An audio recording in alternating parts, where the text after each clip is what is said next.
Hello and welcome to ECOTIMES.TV magazine podcast. Today we've got two special guests, Grace Sylke and Oliver Duffy from Aquaponics USA.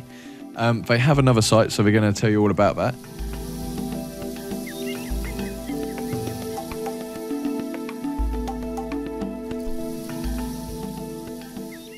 I'm your host, Alex Strong.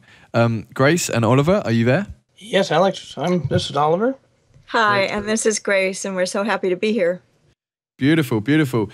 Sorry, guys, I forgot your second site. It's for your larger commercial aquaponics systems, isn't it? That's aquaponicsworld.net. Great stuff, great stuff. We'll get into that at the end in terms of the different sites and what they do. So, guys, if you could just explain to me a bit about your background and how you have become aquaponic experts. And just for the audience out there, if you're not sure what aquaponics is, it's kind of growing fish with systems within the kind of house or on a larger scale. Is that a rough overview, do you think, guys? Well, no, there's a lot more to it than that, but go for it.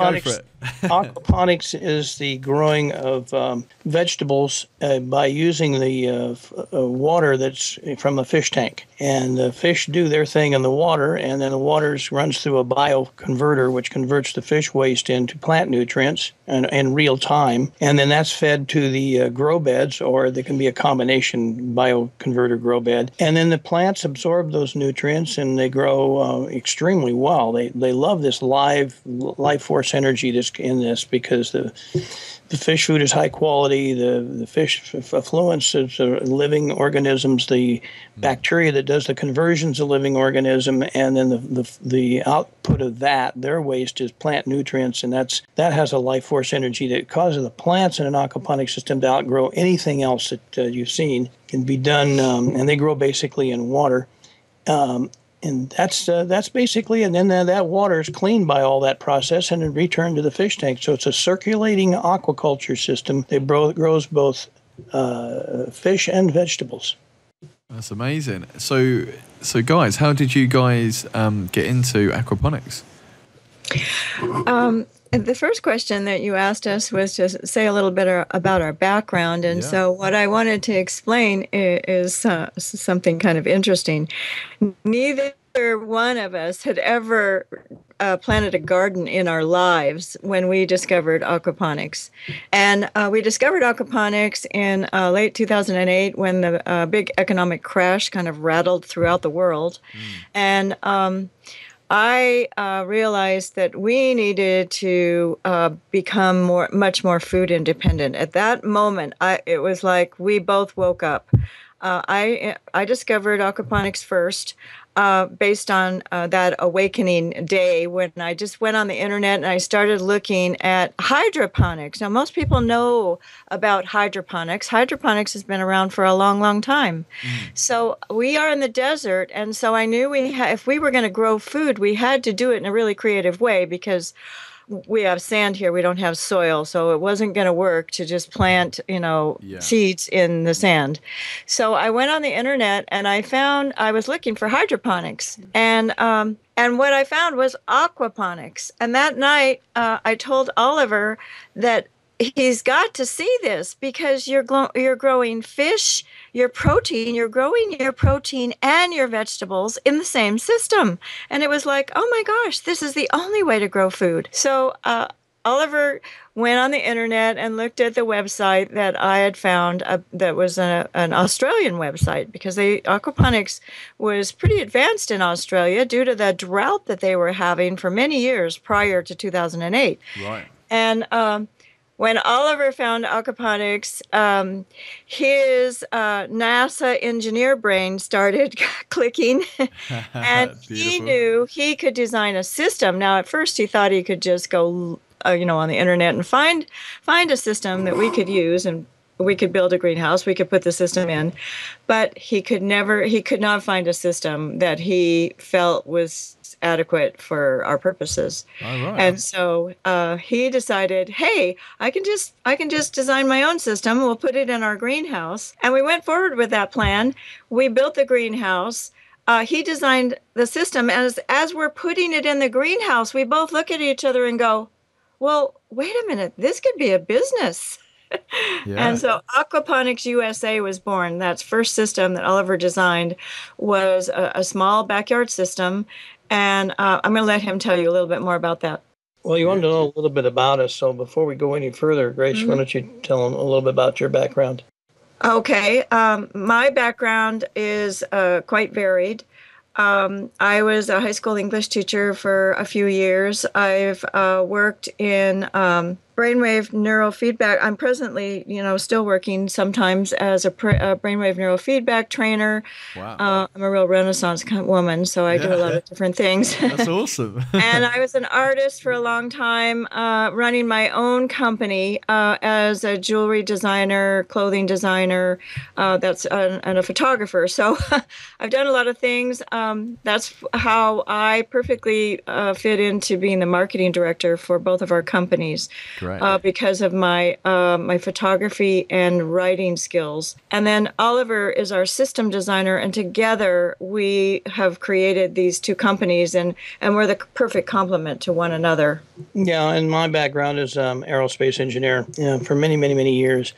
And I'm kind of a take the design and build it in the laboratory and test it and do all that sort of thing in the aerospace business, and 13 years at NASA and Jet Propulsion Lab and such, working on robotic stuff. But so anyway, where were we before I got off? Well, I'm really intrigued, guys. This is so I love all this stuff. So in terms of your system, so have you built a system that, someone could buy for their home and be self-sufficient or kind of nearly self-sufficient? So I'm intrigued to hear about your amazing system. Well, the home systems are pretty small because they're home and schools. Schools are become our main customers now, so they fit in the classroom. Yeah. In order to be self-sufficient, you have to have a large amount of grow bed space. You figure about 25 foot per person on a larger scale system. 25 square feet per person is what we're looking at here. But that's on a larger system. So the smaller systems be your harvesting and planting. So it's not a steady flow unless you square foot it or something. Yeah. So the systems we have are probably to 15 to 20, 40 square feet, something like that, multiple grow beds, and usually a single fish tank. They're modular. They're designed to be modular. So you can actually hook up modules and create, like about an 80 square foot system in terms of the smaller backyard systems. Okay. And that would feed around, 3 people? Yeah, if you did it correctly. It all has to do with where you place it. If you're in a greenhouse, it has to do with your climate, how much sunlight you get throughout the year, and there's a whole lot of variables if you're going outside. If you're going indoors, you have to put in grow lights. And we have both systems here. We have a greenhouse, and we have almost exactly the same size of indoor system where we test out grow lights. We do a lot of research here on design of systems. So we evolved that system over the last 6 years to become a really nice system, and then we get lots of interest in calls and stuff over the years, and more and more and more. And now it's almost all the calls, or half the calls at least, asking us to build large-scale farm-size systems, either to feed a village or for commercial purposes, more commercial purposes than to feed the village. And so what's really important to understand is the basic differences between a small backyard system and a large farm system. Yep. So we're going to have Oliver describe those basic differences. And basically, it's a difference in the style of grow bed where you actually grow the plants. The fish part, it kind of stays, the same. You just have to have more fish tanks for the larger system. But it's the grow bed that changes. Yeah, the backyard system's a really simple system. It has a grow bed or a couple of grow beds and a fish tank. We almost always use 2 grow beds. That way you can alternate the planting in them. We take all the fish water and we put it in the grow beds, and they're called deep media grow beds. They're about 1 foot deep, and they have we prefer to use expanded clay in them, little clay balls. and which work really well. And the bacteria live on those balls that break down the fish waste, and so that's how that works, and convert it to plants. So it's serving dual purpose. It becomes a place to plant the plants, and you can grow almost anything in those. And we flood and drain them. We fill them full of water and let it in, siphon it out every 15 minutes or so.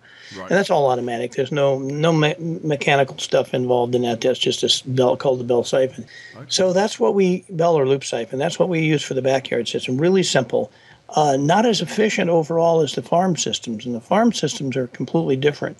Okay. We take the fish tank water and we run it through filtration systems, and we separate the fish solids and send them to their own biodigester, and then we bioconvert the ammonia, the liquids, and send them on to the plants, and then the biodigester converts the solids into called mineralization, where it turns a dissolved solid, making it available to the plants. And by doing that, you can grow about twice as much vegetables per pound of fish as you can in the other type of system. So, and then we've evolved the growing system. So we do grow vertically, so we get the maximum use of horizontal space per plant. And in a greenhouse, we can grow 2 to 1, and indoors we can grow almost 4 to 1, a ratio of improvement, because we're growing much more vertical. Because indoors we use lights, and we can go very steep. In the greenhouse, we can't go too steep because the bottom plants won't get enough light if we put them too vertically.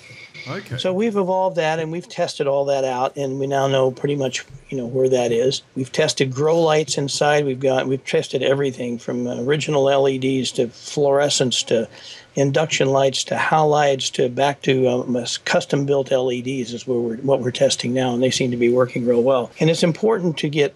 There's 2 issues when you're coming to a commercial system and grow lights. One is the cost of them. What is it going to cost for the initial investment? And 2, how much electricity do they use? And right now, the new LEDs seem to be beating everybody else on that front. The cost is probably the lowest of any light available that'll do the job, and except for maybe the halides, and it's somewhere in that range. And the amount of electricity it uses is less than any other light by a good margin. Okay, because sorry guys. A couple of things I've seen, like running the Eco magazine, is the use of. Have you seen Will Allen's aquaponics system? Yes, yes, we're aware of Will Allen's. It's more than just an aquaponics system. It's sort of a hybrid system. It's not. Very unfortunately, it's not economically viable. He runs that on a lot of donations, because it's not designed to be economically viable. I thought because he built that system, which I don't know, I can't remember how many. Say it was 50,000 gallon system or something. I know he's got a lot of fish in there, but he built it for a lower, so I think like 4,000 or something or whatever. But the system, like the way it works, just looked very clever. Do you know what I mean in terms of the way it works? And I'm just wondering whether there's any great elements there that you can utilize in your bigger farm systems that just can make the ultimate aquaponics system. Because in a polytunnel, like you've got that lovely climate, you can create obviously your own climate, and you're getting all the natural sunlight, so you don't need the light from the say hydroponic kind of lights, because you're getting the free light from a sun. So. But if I want to design the perfect system for when I build my own eco house, and that's the kind of system I'm thinking about: polytunnel, like hoop house with aquaponics system. So what do you guys think? Well, certainly that we've designed a number of systems like that. It all depends on your climate and how much sunlight you get throughout the year. We have to design the system so that. If it's a low level of light, we have to go almost horizontal, because if you go vertical, you start losing the light. You think of it like an accordion, the bellows. As you squeeze it together, the plants down in the bottom of those grooves get less and less light. So if you have very little light to begin with, you have to go almost horizontal. And then you cover it with a diffusing, say plastic, for example, or polycarbonate glass, whatever. just an inexpensive plastic on a hoop, what you call a tunnel. It's like a hoop house. Yeah. We call them hoop houses. And you cover them with this diffusing plastic, and it diffuses the light around. Why is that? Sorry, I never knew the reason why it isn't just totally clear. Is it so it doesn't burn the plants, or exactly, and because there are structural elements that create shadows, and some of the ones that, depending on how the orientation is of the building, some of those shadows remain all day long, and as the sun passes over, depending on how you've set it up. And also the diffusing light moves, just throughout the day, all the plants get light from multiple directions. It really helps the growing of that and such. You lose a little bit of light by doing that, but overall you get a gain. I would like to thank our sponsor this week, which is ECOTIMES magazine. They cover everything green. Magazine is on the iPad and iPhone. They cover eco travel, amazing eco travel resorts, organic recipes, so amazing recipes to cook, eco gadgets, what's the latest gadgets in eco, amazing eco transport, so battery powered bikes, hybrid cars, battery powered cars, renewable energy, what's the latest in renewable energy, in terms of all the different innovative ways we can get energy. Eco how-to, so for example, how to build your own solar panel or own house or something along those lines. They cover eco architecture, so like eco building. They cover tiny houses, which are amazing small houses on wheels, which you should definitely check out if you haven't seen them. They cover all eco news, so what's been going on in the week, and organic food growing techniques. Anything green really, and it's a weekly magazine, and it's on the iPad and iPhone or iTunes. So the link is below, so please enjoy. And now we get back to the show. Thank you very much.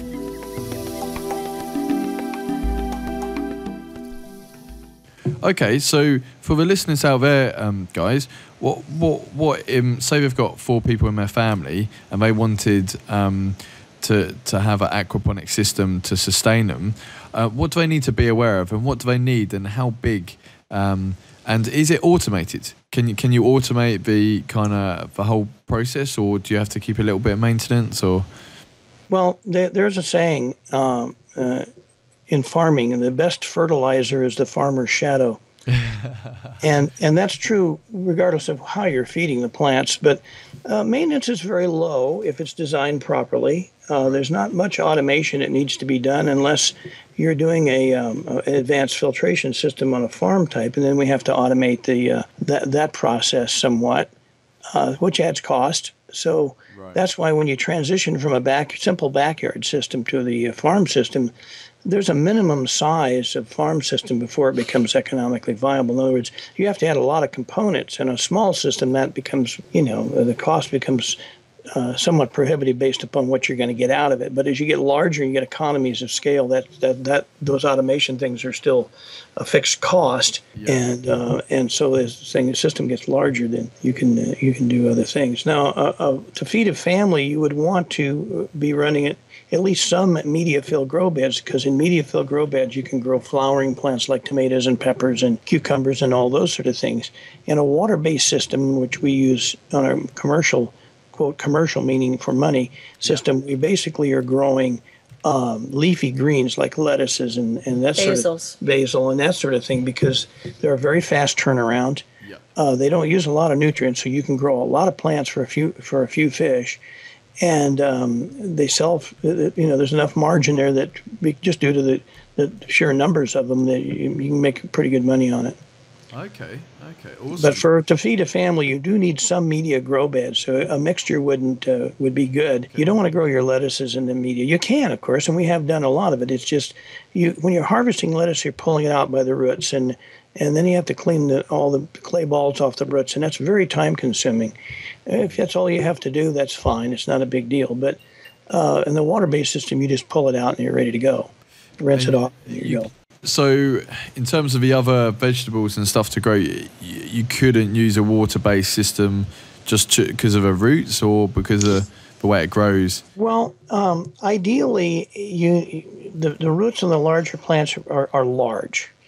There are other reasons that other people give you, but we found those other reasons aren't true. The main problem is the roots it produces a lot of roots. In a water-based system, unless you have a lot of water underneath there, and using like a raft system or something with a lot of room under there to grow the large roots. The other thing is you don't have any way to support the plants unless you support them either through tomatoes, through tomato hangers, or trellis netting or something like that. You want to be able to support the plants from above. Whereas the media-based system allows a lot of support from the roots. Will grab a hold of the media, and it's heavy, and it will hold the plants up. Like the basil, for example, will grow pretty tall in a media system. We grow basil in a small water-based system, but we harvest them when they're very small, put them in tin cans, wrap a label around them, and sell them. Nice. So what other things should we be aware of, looking after an aquaponics system? Because I know I saw a big one in Disney World, and I know sometimes the fish die, and you have to be careful in terms of kind of fish going poorly and stuff.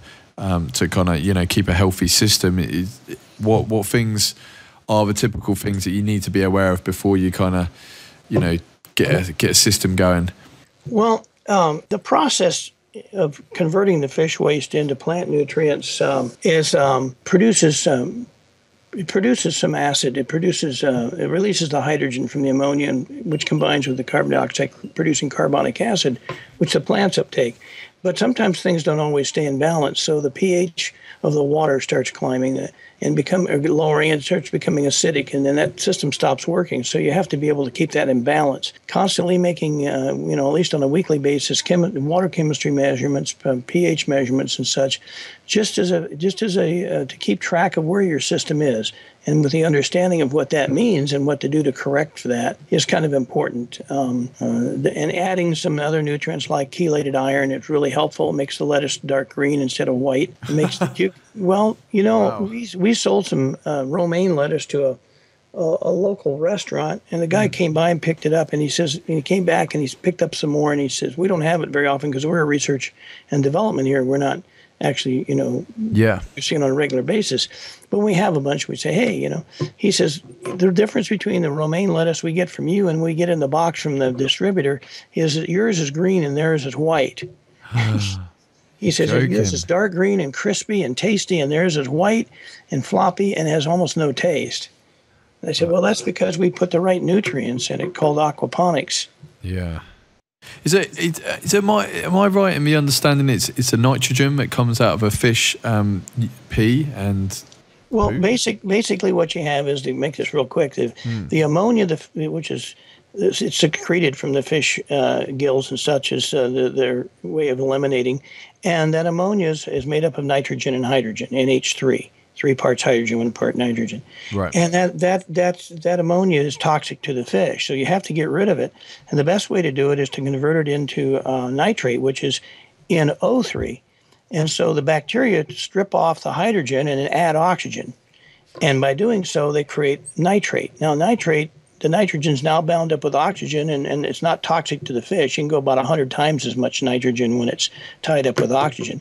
But it's really nice for the plants. The plants, that's the basic feed. That's basically what the plant needs, but they need other things, but that's more than anything else. So you have to have a certain level of nitrates in the water, usually 40 parts per million for leafy greens and 80 to 100 for things like flowering plants like tomatoes, peppers, which absorb a lot of nitrates. Plus, you need the other trace minerals. And the fish solids, of course, get broken down in a process called mineralization. And that's another bacteria called heterotrophic that break that down. It produces more ammonia, which is taken care of in the biofilters, and also takes a dissolved solid again and turns it into the suspended solids and converts them to dissolved solids, and it makes them available for the plant so they can be absorbed through the plant roots membranes. Okay. So automatically, nature provides. So there's really 3 things happening in an aquaponic system. 3 things are growing. The plants, the fish, and the bacteria. The bacteria is a really important part of the system, of this 3-way system. That's the probiotic of the system, absolutely. Right. So that's a food for the plants.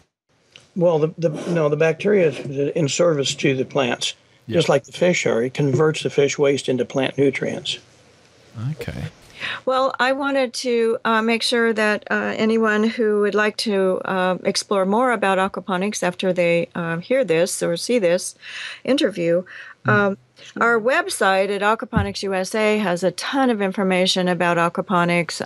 There's a page about grow beds, how the grow beds, how the grow beds operate, how they work. There's a page about the fish. There's a page about the water, the chemistry of the water. That's something very important. You have to be measuring your water chemistry on a pretty regular basis. And we'll let Oliver give you some more details about that. But so our Aquaponics USA website is a really great resource for information for aquaponics. We also have... We've had people write term papers off our website. Oh, really? Yes. We also have Aquaponics USA TV site. So if you just Google Aquaponics USA TV, you'll go over to our YouTube video site, and then we've got some really wonderful videos of what we've been doing over these years since we first started this in early 2009. And our greenhouse, our original system that we set up in the greenhouse, that's our early videos, all the way to our farm system. We call it a micro farm. It's a demonstration small farm with all the bells and whistles of what our big farms would have. And so we've got a couple videos about that. We also have a trademark, and it's a trademark exclusively for aquaponics farmers. We're planning to put it out into the marketplace. It's not out there yet. Our own products will probably be the first ones to hold the trademark. The trademark is called Aquaganic. Oh, I like it. That's awesome. Yeah. And it's a certification for any aquaponic farmers who are putting aquaponic products out into the marketplace. And that's happening more and more. And it's going to become a big market here in the very near future because aquaponics is growing so quickly. It's quite amazing. Yeah, it's called Aquaganics. It's beyond organic. The organic certification is basically for tillage farmers, and it is getting into the aquaponics. But this covers the kind of fish food you have and what's contained in it, and all that. So it's how are you gonna make sure, guys, that that only people that are doing it properly get the certification? Well, we have yet to work that out. We're working out a process. We're looking for an advisory board. We're pulling people in to be on our advisory board, so it's not just going to be us. And we are requiring that anyone who gets an Aquaganic certification follow all of the USDA organic requirements. But then there's one added requirement, and that is that their fish food, the food that they feed their fish, does not contain terrestrial land animals in it. So no dead pig parts, no dead cow parts. Because we don't want that in the fish food. No. And so that's a really important, you can get really cheap tilapia fish food from China, but no telling what's in it. Okay. Okay, to wrap up, guys, one last question was, what fish are tilapia the best fish for aquaponics, or are there some other good breeds as well? I think tilapia are the best, and the reason is that tilapia are the most tolerant for mistakes, and even seasoned aquaponics farmers occasionally make mistakes, and they, like I say, you're not an aquaponics farmer until you've killed 1 million fish, but we try not to do that unless we want to harvest them. So there's a learning curve, and things happen, and maybe the air pump quits overnight, and all the other fish will die, but the tilapia go, oh yeah, well, I'll just go up to the surface and gulp the water right up near the surface. It's full of oxygen, and other fish don't seem to know how to do that. We had some catfish in our system at one time, and had an air pump situation go down that we weren't aware of for at least 24 hours, and the tilapia survived, and the catfish did not. Oh, right. Okay. Catfish stay in the bottom of the tank, and there's no air down there if you turn the pumps off. Yeah. So the air pumps. So things, and you try to build a system, a larger system with a redundancy in it, and so we built all this redundancy, and then water splashed over and hit a extension cord, and it's very conductive, and it tripped a circuit breaker. Well, all this redundancy is great, but it was all on the same circuit breaker. So that was, as an aerospace engineer, I just kicked myself like, well, that was pretty stupid. How come I didn't think of that? Well, sometimes you just don't think about things until they happen. So things do happen, but tilapia survived fine. Other fish didn't. Now we have only tilapia. So. Right. So Well, the other question I was going to ask, I know that I thought that'd be my last question, but there's something like, in terms of if you're growing fish to eat and you're growing vegetables to eat as well, do you need to be aware of anything in terms of different cycles of running them through the system? Because obviously the fish get to a certain size, and then obviously you need to kind of replace them if you're going to take them out of the system and eat them. Is there anything? What do you need to be aware of on that? Well, on the larger systems, it's hard to do on the smaller systems, but we always recommend multiple fish tanks, even on the smaller ones. But Right. the demo systems for home and school and stuff usually only have the one tank, maybe two. But on the larger systems, we have multiple fish tanks. We try to keep 8 or more. Sometimes the smaller systems we've designed down to 6, but that's getting pretty few. And you stage the grow out of the fish. And then you have breeding tanks where you breed the fish. And tilapia especially are prolific breeders. The first breeding cycle, they have about 100 babies. And the time they get adults, they have about 1,000 babies every several weeks. So you can be overrun by tilapia. And they do this because nature, most of them die, but in captivity, most of them live. Almost all of them live. Wow. So you get lots of food, potentially. We first time we moved our fish into the larger tank and put what we call breeding condos, which are pipes where they can go in and lay their eggs and keep them contained, 6-inch diameter pipes, so they're not floating all over the place and other fish eating them. Before they can scoop them up, they're mouth brooders, so the female, after the eggs are fertilized, scoops them up and holds them in her mouth for a few days until they hatch, and then continue to have the fish in her mouth for a few days after that. They grow very quickly. We had 400 babies within 3 weeks, and we were not prepared for that. We had a small 20-gallon aquarium. We put them in. We didn't have a biofilter on it. Half of them died, and Right. It was sad, but. So now we've since fixed that problem. Okay. Well, thank you very much, guys, for coming on the show. And if anyone wants to get an aquaponics system, aquaponics.USA.com. And what was your other site, guys, for bigger systems? Aquaponicsworld.net is our farm system. Great. Yeah, thank you very much again. And we'll have to get you in the magazine. Oh, yeah, great. Well, thank you, we look Alex. forward to it. We really appreciate this. And, yeah, this has been great fun. We love talking about aquaponics. It's our favorite subject. Beautiful. Actually, one of our mottos is, and I need to warn everyone who's heard this, beware, because aquaponics is both contagious and addictive. I can imagine. Thank you, guys. All right. Thank you, Alex. Take care. Thank you very much for enjoying our ECOTIMES magazine podcast. We'd like to tell you all the platforms we're on. So we're on SoundCloud, we're on Stitcher, which is for Android. If you've got Android phone, you can download a Stitcher, which is a podcast app, and get the ECOTIMES podcast on there. We're on iTunes, so you can get it on your iPhone and iPad and all your Apple devices. And we're on TuneIn as well. And we're on YouTube. So please subscribe to whichever platform works best for you. And thank you very much for listening. We want to say a big thank you very much to ECOTIMES magazine for sponsoring the podcast. They are a weekly magazine, cover everything green.